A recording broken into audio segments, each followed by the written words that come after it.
suis agricultrice en retraite et j'étais responsable agricole pendant de longues années. Alors, ce qui vous a fait peut-être connaître Braise Info récemment, c'est notamment une tribune libre qui est sortie suite au reportage de Capital de M6 qui traitait du poulet et notamment du Oui. poulet en Bretagne, sur lequel vous avez réagi euh, parce que vous n'étiez pas d'accord avec les propos tenus sur les problèmes de l'agriculture intensive en Bretagne. Alors, est-ce que vous pouvez vous expliquer là-dessus? Oui, il y a énormément de... Enfin, il y a souvent des émissions ou des articles dans les journaux qui traitent de l'agriculture de façon erronée. Vous venez d'employer le mot intensif, par exemple. L'agriculture doit être intensive et productive, surtout productive. Sinon, elle n'existe pas. Parce qu'on n'habite pas dans une Bretagne qui est fermée avec des frontières, ou une France qui est fermée avec des frontières. On habite dans le monde. Et dans certains pays, dans un grand nombre de pays, il y a aussi de l'agriculture, il y a des exportations, il y a des importations, il y a du commerce en général. L'agriculture bretonne, si elle veut exister, elle doit considérer ces éléments-là et en tenir compte. Sinon, elle n'existe plus. Est-ce que vous pensez qu'une mutation peut-être qualitative de l'agriculture bretonne vers le haut de gamme serait réaliste? Euh, la, la question que vous posez là est simpliste finalement. Vers le haut de gamme. Aujourd'hui, quand on prend le Finistère par exemple, ou la Bretagne, ou même la France, on a toutes sortes de produits. En tant que Finistère, on produit toutes sortes de produits qui vont de toutes sortes de productions végétales, animales, etc. Et qui vont du bas de gamme, disons, avec quand même les normes environnementales et les normes de qualité imposées, nécessaires, jusqu'au haut de gamme, donc qui coûte plus cher pour le consommateur, etc. Donc aujourd'hui, on a un grand nombre, puisqu'on a, ça n'atteint pas loin de la moitié de la production qui est en production certifiée haut de gamme. Voilà. Donc on n'a pas un virage à prendre. Ça fait longtemps que ça existe. Premièrement, ça fait longtemps que ça existe. Donc c'est pas un virage. Aujourd'hui, par exemple, en lait, même pour les produits de bas de gamme, disons, pour le lait, les normes qui sont exigées dans la production laitière sont les plus élevées en Europe, ici en Bretagne. Mais Donc voilà, c'est un litre de lait banal qui est produit en Bretagne. Les normes de production sont très élevées pour un litre banal. Après, on peut le transformer, on peut faire des fromages, on peut le transformer, le vendre directement à l'exploitation, donc la valeur ajoutée reste chez l'agriculteur, etc. Il y a plusieurs façons de vendre.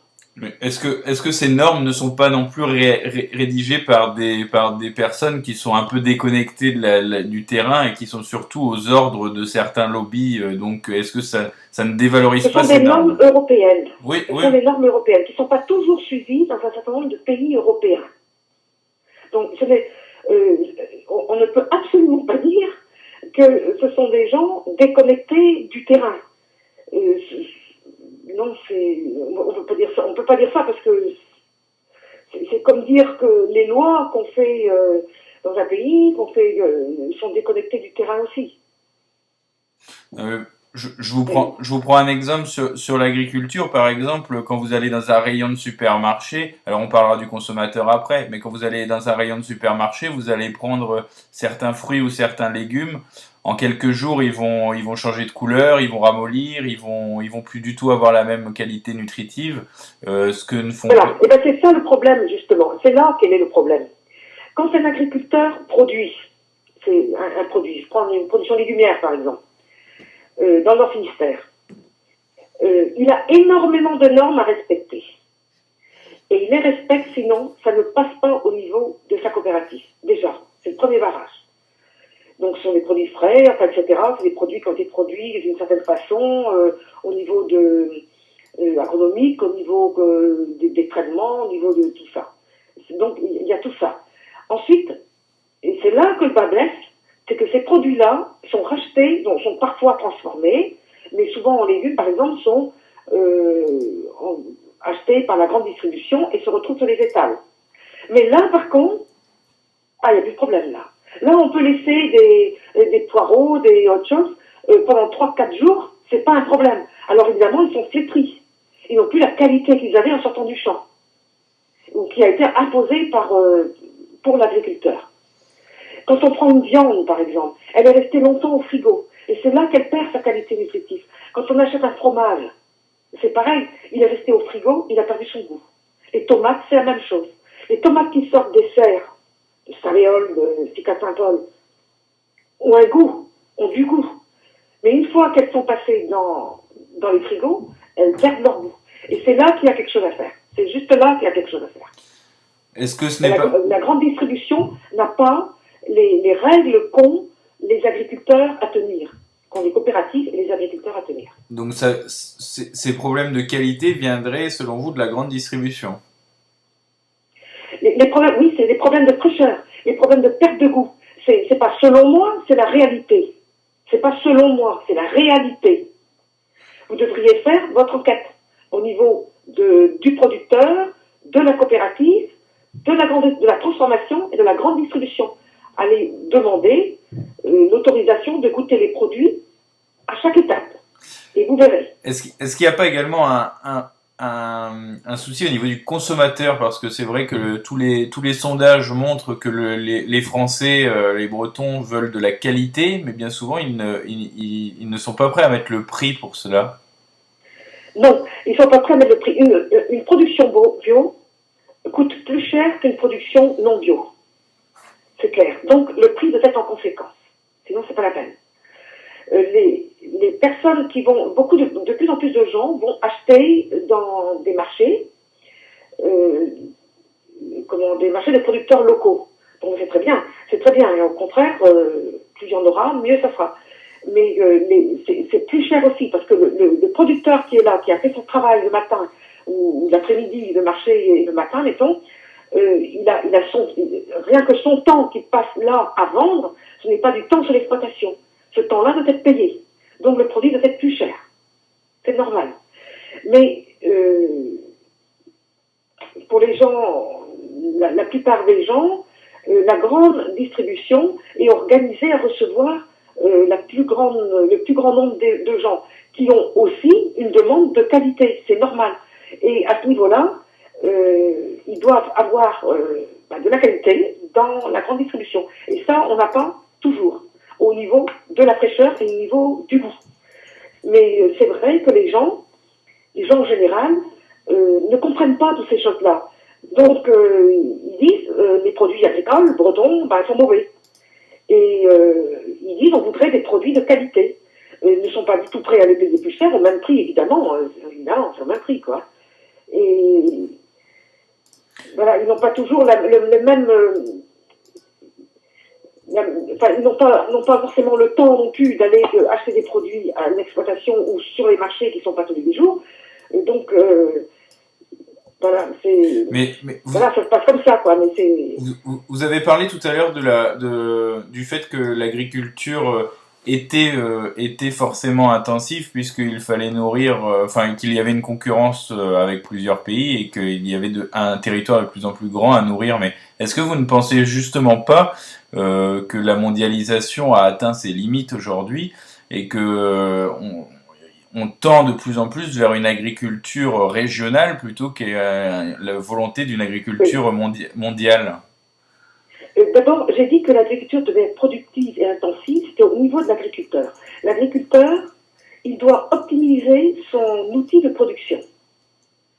Il doit l'optimiser pour réussir à gagner sa vie. Donc, sinon, il n'existe plus demain. Il doit réussir. Or, il se trouve au niveau des prix mondiaux, puisqu'il y a libéralisation du commerce, donc il se trouve au même niveau qu'un producteur dans n'importe quel pays, qui soit plus important ou plus petit que lui, ou plus petit qu'un producteur breton. Il en existe beaucoup. Et c'est la plupart des producteurs, d'ailleurs, sont dans des pays du Sud, et les exploitations sont beaucoup plus petites. Donc tout ça, c'est mis au même niveau. Je ne dis pas que c'est normal, mais c'est comme ça. Donc quand vous parlez d'agriculture par région, effectivement, il faudrait qu'il y ait des régions au niveau mondial, en fonction de la façon de produire, et que chaque pays puisse produire son alimentation et son autonomie alimentaire. Ça, c'est un fait, c'est évident, ça. Quand vous dites que on est arrivé à la limite de la mondialisation et tout ça, c'est vrai que je pense pas que la façon dont vous l'avez exprimé est la bonne. Parce qu'aujourd'hui, le nombre d'habitants sur la Terre augmente. Donc, comme je vous l'ai dit tout à l'heure, chaque pays doit arriver à son autonomie alimentaire. N'arrivera pas complètement, puisqu'il y a des produits qui ne produisent pas. On ne produit pas de café ici, par exemple, en France, en Europe. Donc, il faudra toujours importer. Et il y aura toujours ce commerce international. Mais pour autant, il y a des façons de s'alimenter ou qui doivent être respectées dans les régions. Mais pour moi, quand je parle de région, c'est pas la région, le canton. Hein. C'est la région, comme je disais tout à l'heure, c'est la région au niveau du monde. Et par rapport aux zones et aux façons et aux moyens de production. C'est différent. Mais quand vous parlez... On n'a pas à revenir, comme vous dites, on n'y a vraiment jamais été. Et quand le nombre de personnes augmente sur Terre, il faut trouver le moyen de les nourrir. Oui, il y a des pays qui ne pourront pas se nourrir, en commençant par la Chine. Ils n'ont pas suffisamment de terres agricoles. Donc, ils essaieront d'importer des produits et en contrepartie de vendre des produits manufacturés. Mais vous parlez d'une augmentation et de la population et de la production comme si c'était infini, mais ça je ne parle pas comme si elle était infinie, mais on a des possibilités d'améliorer encore les productions. Et il faut augmenter cette production. Il va falloir l'augmenter. Je ne dis pas pour autant que les Bretons devront augmenter, doubler, tripler leur production. Non, dans le monde, il va falloir augmenter la production agricole pour pouvoir nourrir toute la population qui existe et qui va exister dans le monde. Sinon, on va mourir de faim encore plus qu'on ne le fait. On va revenir sur votre métier, hein, le métier d'agriculteur. Qu'est-ce qui explique qu'aujourd'hui, alors certes il y a une diminution, mais il y a toujours des vocations agricoles, alors que pourtant c'est une profession qui cumule l'isolement, des bas revenus, une quantité de travail important, une pénibilité, de l'administratif également. Donc c'est vrai que c'est un métier difficile. Quel avenir vous lui voyez à ce métier ? Premièrement, moi j'ai exercé ce métier-là. Le tableau n'est pas aussi noir que vous le dites. Moi je ne l'ai jamais ressenti comme ça, beaucoup ne le ressentent pas comme ça. C'est vrai qu'on le lit souvent dans des émissions de télé ou dans les journaux. Bon, c'est aussi des clichés, ça. C'est vrai, il y a beaucoup de tracasseries administratives, mais il y en a aussi dans d'autres métiers. C'est vrai qu'on est isolé, qu'on a nos problèmes et qu'on croit que le monde entier ne fait pas attention à nous, puisqu'on est seul sur notre exploitation, en fait. Quoique aujourd'hui, la plupart des agriculteurs s'installent à plusieurs, parce que c'est plus facile de gérer, que ce soit administrativement, financièrement ou psychologiquement, c'est plus facile de gérer son entreprise, son exploitation de cette façon-là. Donc, les exploitations, et puis aussi, oui, financièrement, moi, je vous ai dit, parce que un outil de production, il y a un gain financier, disons, en faisant une seule installation, plutôt que d'en faire 3, c'est plus facile de rembourser et d'être ensemble pour le rembourser. Donc voilà, c'est toutes ces choses-là qui font que les agriculteurs se regroupent aujourd'hui. Psychologiquement, c'est plus agréable de travailler à plusieurs que d'être seul. Parce qu'on est quand même sur une surface, on est seul, quoi. On se sent seul, c'est vrai, à prendre des décisions et devant les difficultés, parce qu'on travaille sur du vivant, donc il y a tout le temps des difficultés. Donc voilà, c'est plus facile. Voilà, ça résout ce problème, ça résout en partie, disons, ce problème-là. Et concernant les vocations agricoles, justement, le métier d'agriculteur demain, il y aura toujours des agriculteurs demain, mais je pense qu'ils vont se regrouper encore plus, donc les exploitations vont s'agrandir. Pour les raisons que je viens de vous donner, financièrement, administrativement et psychologiquement. Alors, dernière question. Mais il y aura, mais L'agriculture, c'est une mosaïque. Les agriculteurs, c'est une mosaïque aussi. Donc, il y aura des exploitations comme ça. Mais il y aura des exploitations moyennes pour autant, et il y aura des petites exploitations. Aujourd'hui, il y a plusieurs façons d'exploiter, plusieurs façons de tenir une exploitation agricole. Si je dis qu'il y aura des grosses exploitations avec des gens qui se sont regroupés, c'est un fait. Il y a déjà, mais il y a aussi, et il y a déjà aujourd'hui, des petites exploitations qui font, qui produisent et qui transforment et qui vendent leurs produits. Donc sur les marchés ou dans des maisons, ou dans des centres d'alimentation en magasin. Donc ça se développe, ça se développe énormément aussi.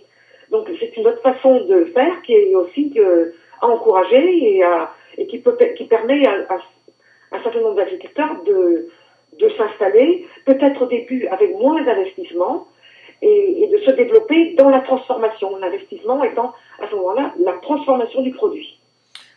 Dernière question, est-ce que vous participerez demain à la grande manifestation pour la réunification de la Bretagne à Nantes? Oui, en principe, j'ai l'intention d'y aller. Je ne suis pas encore sûre parce que je ne sais pas si je vais pouvoir y aller, mais même si je ne pouvais pas y aller, mon cœur y serait, disons. Voilà. Très bien. Madame Louarn, je vous remercie.